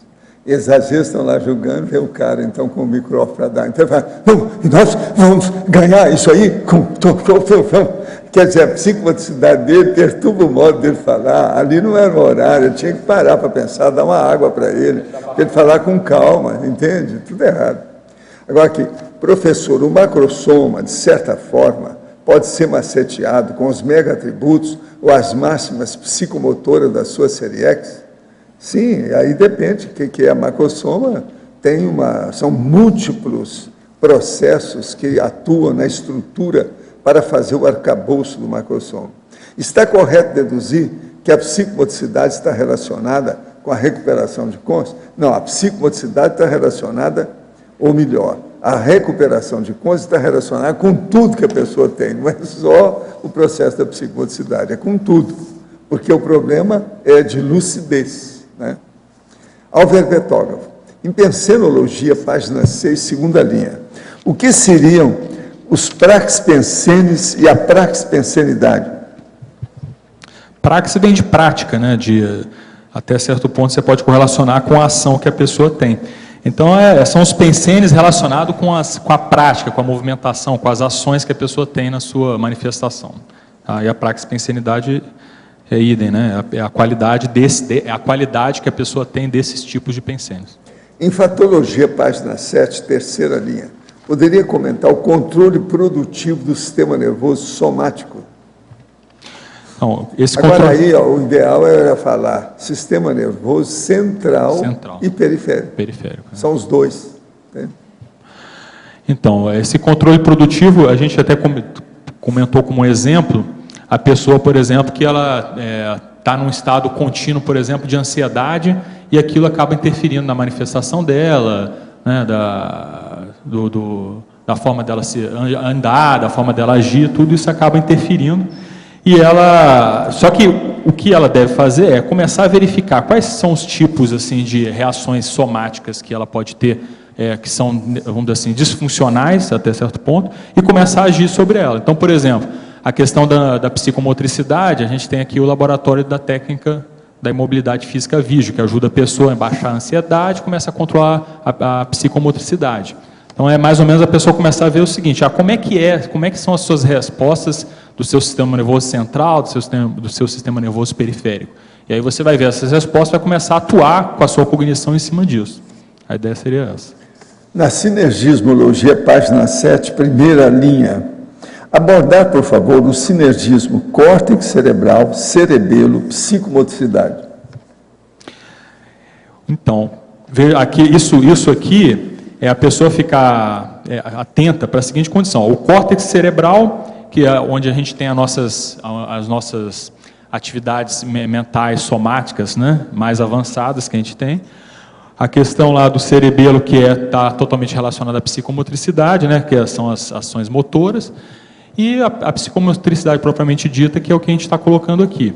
Então, veja bem, a psicomotricidade, ela não é algo negativo, muito pelo contrário, é algo muito positivo. O problema é que as pessoas acabam, por falta de domínio dessa condição, né, ou falta de uso útil da questão psicomotora, tendo problema com isso.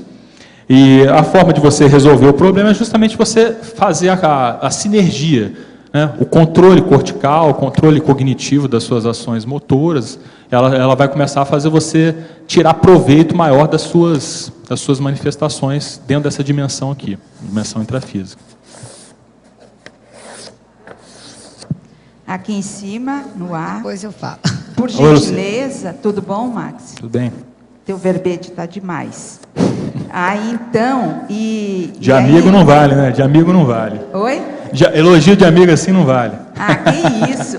Amigo, negócios à parte, né? Principalmente os negócios, assim, mentais somáticos, né? Então, Maxi, aí o meu lado de professora, né, me faz pedir para você fazer um cotejo entre, na página 7, de baixo para cima, 7ª linha, 8ª, o uso inteligente das máquinas modernas redutoras de automotricidade com a caligrafia harmônica. Por que que eu faço essa pergunta? Porque eu tenho esclarecido algumas pessoas sobre que têm dificuldade caligráficas, e aí a gente percebe, né, eu não sou profunda pesquisadora, mas eu tenho algum conhecimento de técnicas para melhorar, né, a caligrafia, para desenvolver melhor a psicomotricidade. Então, eu percebo, assim, já no primeiro momento, eu já coloco umas dificuldadezinhas que vai me mostrar alguns itens que a gente pode trabalhar, né, com a pessoa que tem dificuldade. Aí, então, eu encontro aqui o uso inteligente das máquinas e com a caligrafia harmoniosa. Você pode fazer um cotejo para mim? Posso.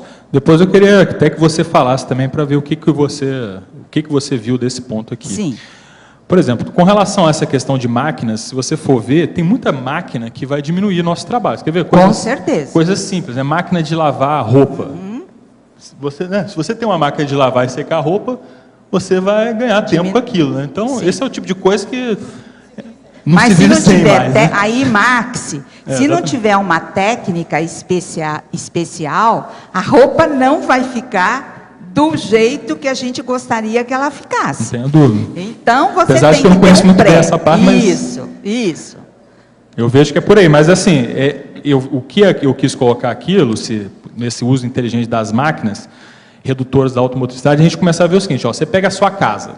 A sua casa ela está otimizada para você, aí você vai ver assim, tem lavadora. Por exemplo, tem gente que se adapta com lavadora de louça, tem gente que não se adapta, que diz que não limpa, não sei o que e tal. Mas é uma coisa que você deve levar em consideração, ó, vale a pena? Se aquilo fizer você ganhar tempo, 5 minutos por dia, imagina quantos são 5 minutos em um ano, quanto que você ganhou. Tá. Entende? Concordo. Então, se a gente começar a ver esses detalhes, você vai ver que tem muita coisa que você pode otimizar a sua manifestação a partir de máquinas mesmo. Por exemplo, o próprio aspirador, entendeu? Se você tiver, você pode ir lá, vai comprar o aspirador, compra o melhor aspirador que tiver, de alto nível, mais caro, o melhor que tiver, entendeu? Para quê? Para você não ter problema de depois ter que mandar ele consertar, entendeu? Para ele chegar lá, ele realmente limpar. Facilitar. Exatamente. Então, o uso inteligente é esse. Às vezes a pessoa vai querer economizar com uma máquina dessa, não vale a pena. Dessas máquinas, você tem que comprar a melhor máquina que tiver, da melhor modelo, a melhor marca, entendeu? Para você não ter problema com aquilo, porque aquilo não pode te ocupar, você não pode perder tempo com esse tipo de coisa. Entendeu? Se existe alguma coisa que faz, a hora que você é um robô que fizer atividade doméstica, eu vou ser um dos primeiros a comprar. E vou botar lá, entendeu? Exatamente, assim, é porque isso é tudo atividades assim, motoras que em tese você faz porque não tem como não fazer. Mas a hora que tiver alguém que arruma uma forma de você não precisar de fazer aquilo, você tem que dar um jeito de aplicar aquilo. Mas a gente também tem que observar assim, os paradoxos que existem entre algumas coisas frente às outras, né? Claro. Aí, então, por exemplo, as horas diárias do escritor em frente ao computador, e aí lá em cima um pouquinho já tem lá a caligrafia harmônica. Aí por que eu estou insistindo? Não, eu não terminei, mas Não, continua. tudo bem. Outro dia eu li, né, um trecho, uma palavra que me chamou a atenção, onde a pessoa ela junta, creio, não penso eu, ela junta, por exemplo, o L e o V. Então, fica parecendo um H. Entendeu? Então, isso demonstra Essa falta que quando o teu verbete coloca aqui, auto-organização psicomotora. Então, a pessoa, né, quando ela percebe alguns detalhes que precisa ser trabalhada na psicomotricidade, é importantíssimo, né? É verdade. E eu também quero fazer aqui, levantar a ideia, assim, lá atrás, décadas do século passado, né, algumas delas, os professores, principalmente das primeiras séries, trabalhavam muito com a questão caligráfica, embora, frente ao que existe na modernidade, cadernos que são condenados, né? Hoje já existem métodos mais avançados para essa correção. E aí a gente faz um paralelo das pessoas que aprenderam lá atrás como elas escrevem bem e hoje em dia é tudo muito complicado, né? Justamente por causa dessas máquinas. Sim, porque às vezes a pessoa... Agora, essa questão da caligrafia, a gente até discutiu aqui, o professor Val já até falou várias vezes, que essa aí é uma coisa que está se perdendo, que é negativo, né? Que a pessoa deveria realmente exercitar isso com a mão. Mas, por exemplo, sabe uma coisa que eu acho séria aqui, Lucy? Por exemplo, que isso aqui foi uma das coisas que eu pensei quando eu botei esse negócio da caligrafia. Por exemplo, às vezes a pessoa ela nem vai escrever um manuscrito mais, sabe? Um livro lá, todo manuscrito, porque tem um computador e tudo. Mas, por exemplo, você vai escrever um recado para alguém, ou você vai fazer uma nota dentro de alguma coisa no seu material, no seu caderno, ou vai deixar alguma informação por escrito. Você pode, na hora que for fazer aquilo, você fazer aquilo com o maior cuidado, né, com atenção, para que a sua letra seja bem colocada, ou você pode fazer uns garranchos ali. A mesma pessoa que tem a capacidade de fazer uma coisa bem feita, entendeu?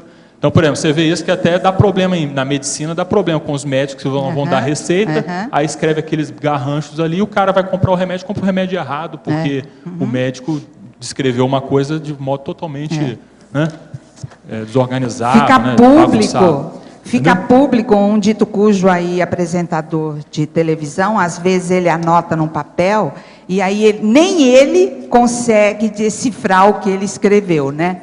Então, o pior é o médico. Tá? Que o médico mesmo não vê. Ele não lê o próprio... Não lê a própria... Depois receita. Que ele escreveu, né, na receita. E o coitado do farmacêutico é que tem que descobrir, né? Agora a gente tem que tomar cuidado com o que se escreve, né? Você viu a Dilma lá que escreveu, deu um pito lá nas duas ministras dela, os pessoal viu. O que é que saiu, hein? Eu não vi. O que é? Ela estava numa solenidade lá por quase 3 horas, ela não aguentou. Aí ela escreveu, deu um pito nas duas ministras, que aquele código florestal tinha sido feito um acordo sem a anuência dela. E aí ela deu contra, por escrito, aí ela foi rever o que ela tinha escrito, aí quando pegou para ler, a imprensa viu o conteúdo todo do escrito, e aí isso deu problema, porque eles tinham feito o acordo e deu um maior problema, né? Então, você vê, a caligrafia na hora errada pode gerar um problema também sério, problema de Estado. No caso, foi um problema de Estado. Mas, ô Maxi... De repente, essa questão aí podia até ser, assim, na hora exata, no lugar certo, porque, né, eu não sei o que tinha lá atrás, mas, de repente, quando ela mostrou, ela podia se isentar, não é? Entre aspas, já preparado. Não, é isso aí. Mas olha só, outro item que você colocou, Lúcia, que é as horas diárias do escritor em frente ao computador. Sim.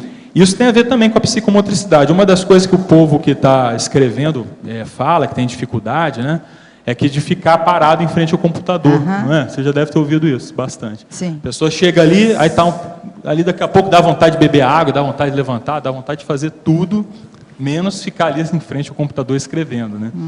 Então, se você for ver, isso aí tem a ver com o processo do falta de domínio psicomotor da pessoa. Sim. E às vezes falta de técnica também, né? Por exemplo, a pessoa vai lá, se vai começar, leva lá uma água, deixa uma água do lado, vê se tudo que ela precisa já está ali e tudo, aí dá lá, deu 1 hora, 1h30, dá uma levantadinha e tudo, né? Para não ter problema, estica e tudo. Então, é a técnica. Se você começa a usar a técnica de escritor, você começa a dominar o seu processo psicomotor.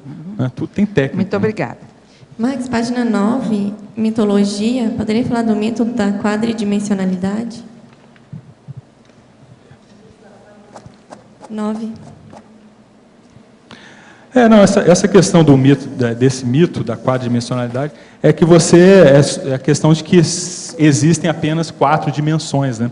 Mas o que a gente está vendo é o seguinte: tudo que você faz, inclusive os aspectos motores, né, que nem, pegando o exemplo novamente, desses pequenos acidentes que você tem. No momento que você se manifestou nessa quadridimensão, né, 3 dimensões espaciais, uma de tempo, que o pessoal chama, né, que é a dimensão intrafísica, na verdade, você, mesmo em termos psicomotores, a sua manifestação ela vai além da quadridimensionalidade. Ela vai também para a extrafisicalidade. Então, quer ver outra coisa também? Quantos dos pequenos acidentes que a pessoa tem não é porque chegou alguma consciência aí perto da psicosfera da pessoa? Né? Aí a pessoa estava bem, estava tranquila, daqui a pouco ela começou a ficar assim, não sabe o que está acontecendo, aí ela fica perturbada e vai lá e derruba alguma coisa. Até que ponto isso aí não é um processo de uma consciência, né? A psicosfera da consciência se aproximou, a pessoa não teve tanta consciência, mas sentiu aquilo e acabou ficando perturbada e teve um problema físico ali, né? Um mini acidente físico que aconteceu. O processo da ectoplasmia também gera isso, né? Às vezes a pessoa, não é que ela seja estabanada, muito estabanada, mas às vezes é que ela tem um processo da ectoplasmia que ainda não dominou. Então aquilo acaba repercutindo fisicamente, aí cai objetos e tudo por causa do processo da falta de domínio das próprias energias. Então você vê que está tudo mais ou menos, são diversas variáveis, e a gente não pode se prender única e exclusivamente à dimensão física. Então acho que a ideia desse mito aí é para a gente pensar nesse ponto. Max, Vera, aqui. Em sindromologia, você poderia, por gentileza, eu não sei a pronúncia correta, mas é a síndrome de Tourette. Como é que é essa síndrome aí? A síndrome de Tourette é a pessoa, às vezes ela tem determinados movimentos involuntários, né? Então ela está conversando com você, daqui a pouco ela dá uns tiques assim, involuntários. De repente você já deve ter conhecido alguém que tem. Então, se você for ver, é um processo neurológico, né? Uma lesão neurológica que a pessoa tem, mas que acaba influenciando na motricidade da pessoa. E aquilo acaba gerando, às vezes, para a pessoa que tem esse problema, ela gera um certo constrangimento, né? Que ela está conversando com você, daqui a pouco ela começa a fazer movimentos com a boca, às vezes com o rosto, que não tem muito sentido dentro do contexto da conversa, né? E aquilo é ruim para a pessoa, ela se sente mal, tudo. Mas é um processo físico, é um processo neurológico, que tem uma raiz neurológica que influencia na manifestação da pessoa. Mas aí vale a pena ver, por que a pessoa teve isso? De onde vem isso? Tem assédio por trás? Tem coisa de vida passada por trás? Tudo isso, assim, se a pessoa tem uma situação, tem isso, ou passa por essa, ou tem essa patologia, vale a pena ela estudar o porquê, né? Para ela aprofundar, é um sinal, vamos dizer assim. Pode ser um sinal de algum problema aí do passado dela. Tá bom? Agora, em efeitologia, eu gostaria, é uma observação. Você disse assim, o efeito ansiolítico do alto domínio psicomotor. Isso aí não é porque eu senti... Não, é o oposto ali. É o anti... É anti-ansiolítico. Pois é, porque eu falei assim, porque se fosse deixar assim, tinha que ser o sentido da preposição do, que significa sobre, não, que aqui eu li e falei, isso aqui não tá não faz sentido. É porque o ansiolítico é o remédio ansiolítico, É verdade, não, então tá certo, é ansiolítico. Aí como é que você deixou, ansiolítico então? É porque o termo ansiolítico tem o significado de ser contra a ansiedade, entendeu? Lítico quer dizer eliminação. Eliminação, né? Certo? Lítico quer dizer eliminação. Aí é a eliminação da ansiedade. Já nesse sentido, então. Ok. Tudo bem.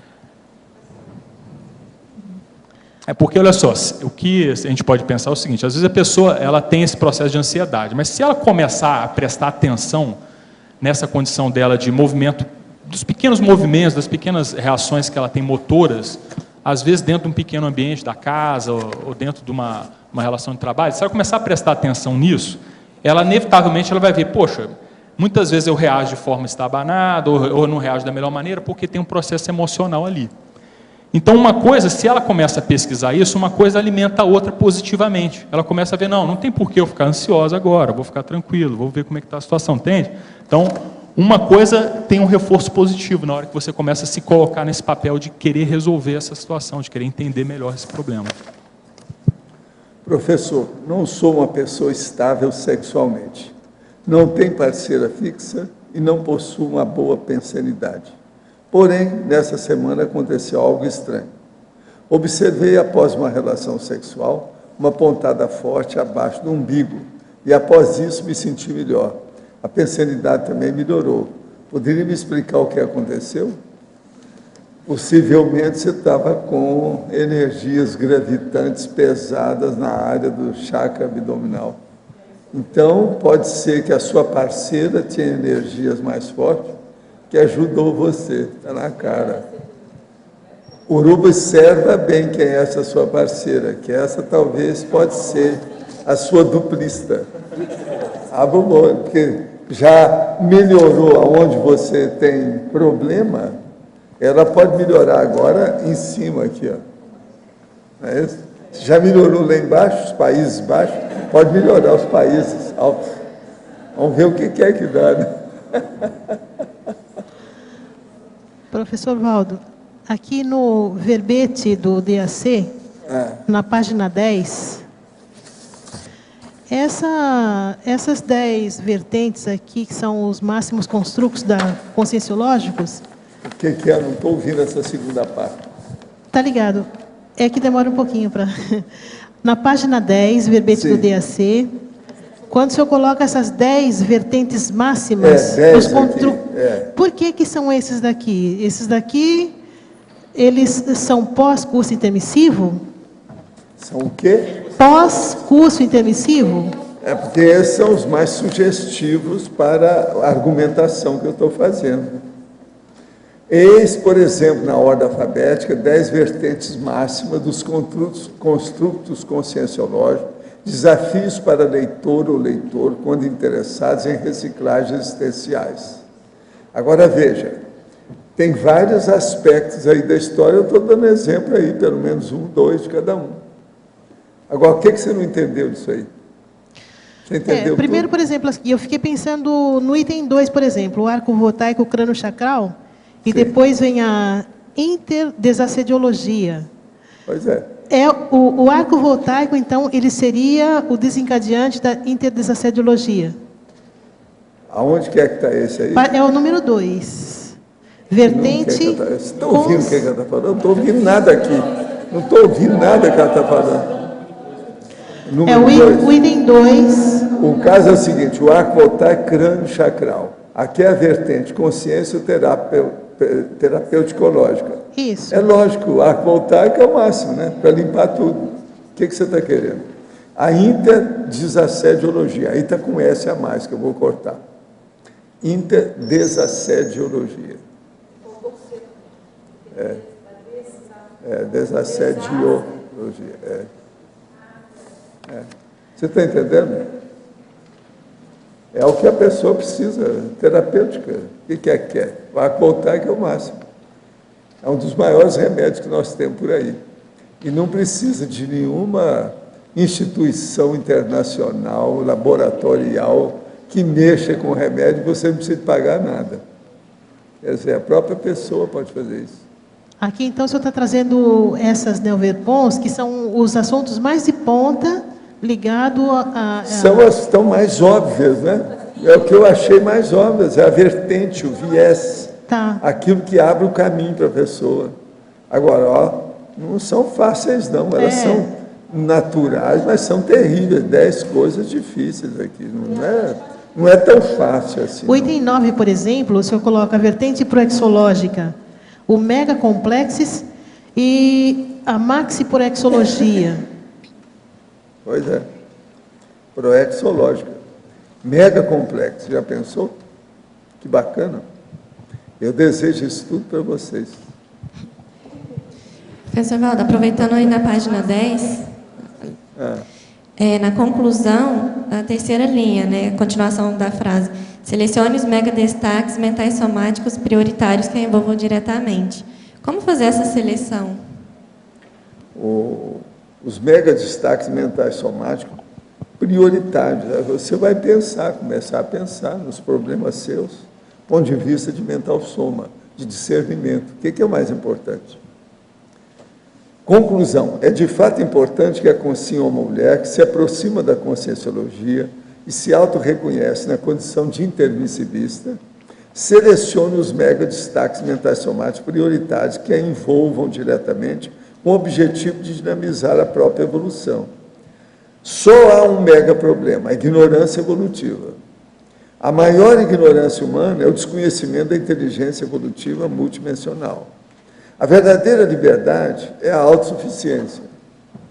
Então pensa, olha bem tudo que é que você pega aí na enciclopédia da Conscienciologia, o que é que interessa mais a você, o que é que mexe mais com o seu mental soma, olha a situação, o que é. E aquilo que você não entender, anota tudo por fora e começa a perguntar aqui na tertúlia, vamos ver o que dá. O negócio é a gente devassar isso, entrar em tudo, aí vai ajudar a pessoa. A intenção aqui é justamente essa. Max Neo Verponologia. Então vejam, a verdade relativa de ponta, nova e muito importante, quer dizer, de top, aquela que interessa, entende? De pináculo, de auge, de mais importância, de relevância, chama atenção para você. Obrigada. Professor Val. A taxologia da premissa foi baseada naquela enquete que o senhor fez aqui com a gente outro dia? A taxo, qual que é que você está falando? É outro verbete?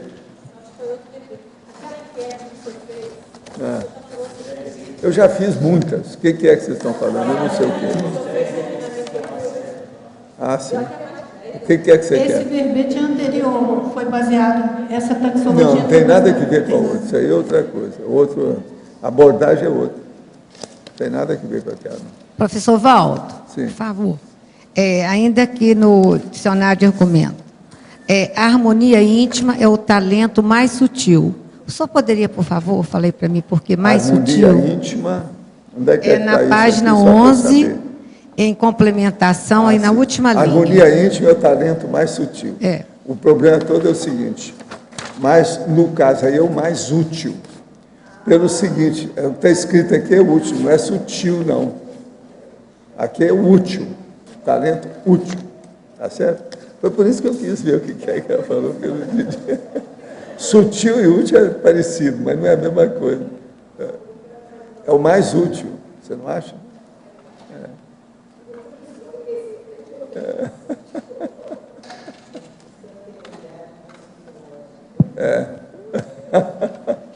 Professor, ela é boa, está estudando seriamente. Professor, Sim. ainda no verbete do dicionário, na premissa, na taxologia, o senhor poderia fazer uma relação entre autoidentidade extra com a personalidade consecutiva? Sim. O problema todo é o seguinte, a autoidentidade extra é aquela identidade que aqueles que foram amparados por você extrafisicamente, quer dizer, assistidos por você, as consciências assistidas, começaram a te chamar daquele nome. E aquilo passou de uma intermissão para outra. Com o passar do tempo, aquilo fixou, todo mundo ficou sabendo que o seu nome era, você está entendendo? Aleluia. É Joaquina, Leocádia, o negócio foi esse. E aquilo ficou.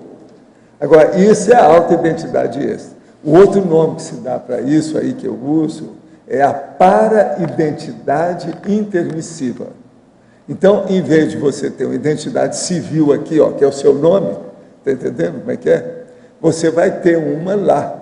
Lá não tem o juiz de direito, ou juiz de paz, ou juiz que vai dar o nome, ou a certidão de nascimento. Então, isso aí é dado pelo costume, pelo convívio extrafísico. Agora, personalidade consecutiva. É a hora que você examina. Por exemplo, eu tinha o meu irmão, depois ele morre, então eu arranjo uma mulher para dar luz para o meu irmão. Caso com ela, eu tenho meu irmão, ele hoje é meu filho. Isso é uma personalidade consecutiva. Eu conheço a ele e conheço meu filho.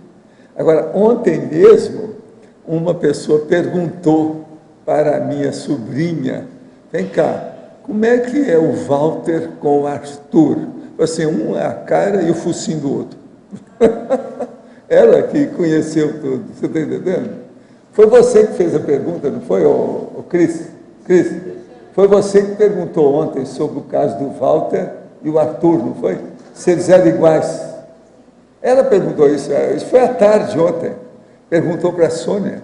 A Sônia falou. Aí a minha irmã também falou, não, tudo a cara um do outro. Aí eu falei assim, não, é cuspido escarrado. É como diz o português, cuspido escarrado. Agora, no caso dele, ela até fez umas observações sobre o Walter, como é que é tudo. Mas tem umas coisas que não são iguais, não, porque ele hoje ele está com a memória melhor. Ele tinha alguma memória, mas ele era epilético, não era bom, meu irmão. Hoje ele recuperou. Isso é uma das coisas que melhoraram a cabeça dele. Ele tem uma memória hoje muito melhor. Agora, é a mesma pessoa, com as mesmas habilidades manuais. Ela até mostrou uma reação que ele tem, que é igualzinha do Walter, né, até hoje. Falou que ele ficou ouvindo a conversa e daqui a pouco ele solta uma tirada. Solta, esse é típico dele. Ele era assim.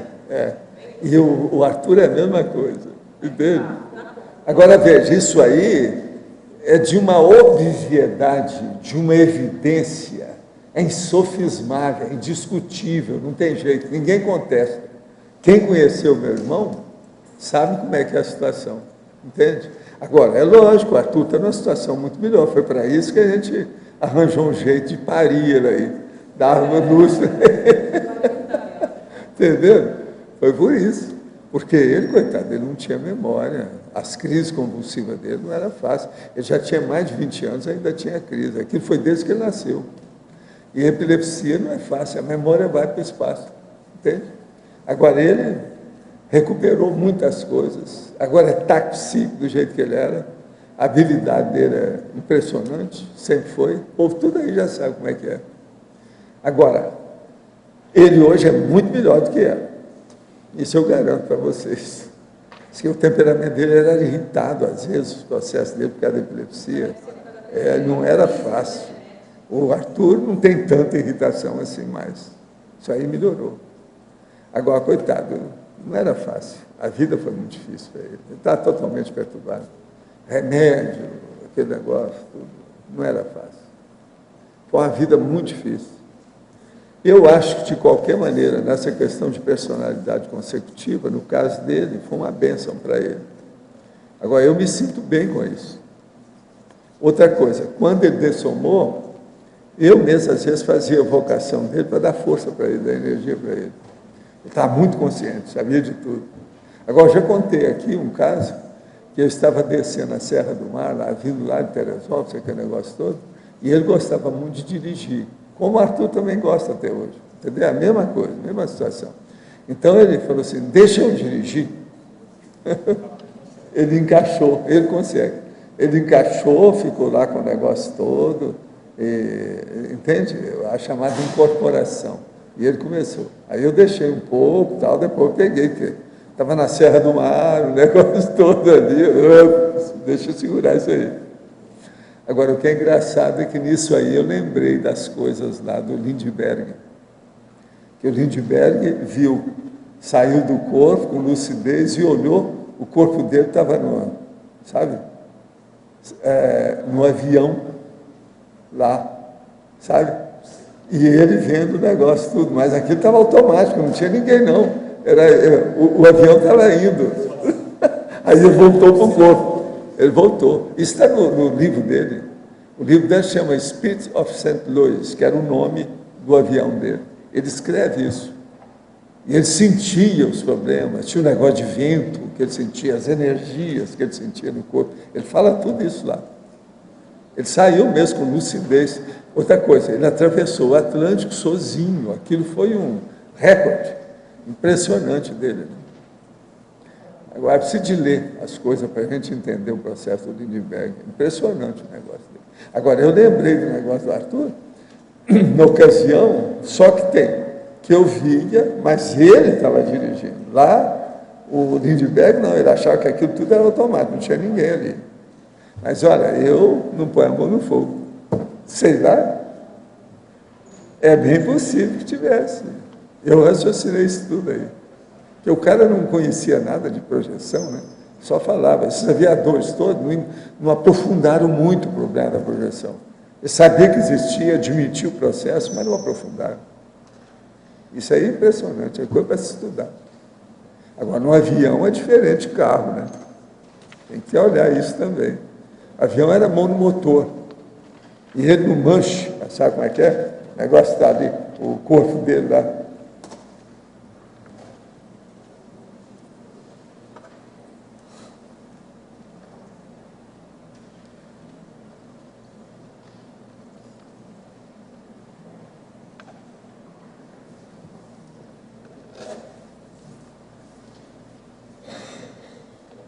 Marcos, nós esperamos agora que você compareça com a excelentíssima senhora, sua irmã, mais uns quantos verbetes? Aqui, ó, viu? Tá certo? Foi muito bom, você trabalhou muito. Eu gostei demais de uma coisa que o povo não falou muito, eu acho que aqui, ó, precisava ter até falado mais alto, que é a autoconsciência ou metodologia sua, esses 20, porque todo mundo passa por isso. Aqui, ó, é capaz de ter ninguém que não passou por alguma coisa dessa. Está entendendo? Algumas, são 20. Isso está muito bem bolado. Vê se você faz isso agora para os próximos temas que nós temos por aí. Tá bom? Os nossos comerciais, por favor. Obrigado. Hoje tivemos 60 assinaturas no livro de presença, 18 perguntas presenciais e 17 perguntas online. Temos os recados da Marta sobre o simpósio de proexologia e da Ivone sobre a chamada do Clube dos 100 da Longevitar.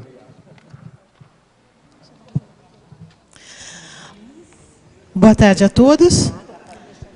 Nós queremos reforçar o convite para que vocês possam participar do segundo simpósio de proexologia, que vai acontecer em Foz do Iguaçu, nos dias 20 e 21 de outubro próximos. As inscrições podem ser feitas pelo telefone 045-3525-2652. Lembramos que nós teremos 16 apresentações em 4 mesas de debates durante 2 dias. E vocês podem trazer as suas dúvidas, fazer uma participação efetiva durante o simpósio e trazer também as suas contribuições com relação às vivências pessoais. Repetimos que as inscrições podem ser feitas pelo telefone 045-3525-2652. E em parceria com a OIC, a Apex está promovendo as oficinas proexológicas. Uma delas vai acontecer hoje, das 15 às 18 horas, sobre reciclagens e proex. Então, os interessados podem se dirigir ao CAEC para poder participar dessa oficina. Então, repetindo que vai ser das 15 às 18 horas, aqui no CAEC. Boa tarde, obrigada.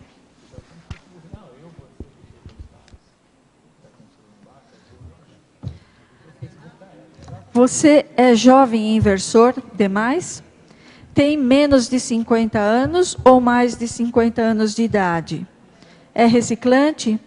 Não importa. O que importa é a porcentagem de lucidez existente e conquistada por você ao longo da sua existência. O convite que trago da Associação Internacional de Longevidade chega a todas as consciências para o workshop dia 6 de setembro de 2012, no horário a partir das 15 horas, no auditório CAEC, onde, dentre tantos objetivos, destaco a chamada para o Clube dos 100. Venham participar desse evento gratuito. Aguardamos vocês. E lembre que a longevologia forma parte da proexis de todos os intermissivistas.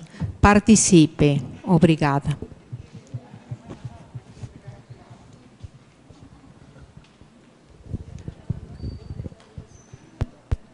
Para amanhã teremos o verbete Longevidade Desaproveitada, a especialidade Perdologia, de autoria da professora Beatriz Tênios. Obrigado pela sua presença e até amanhã.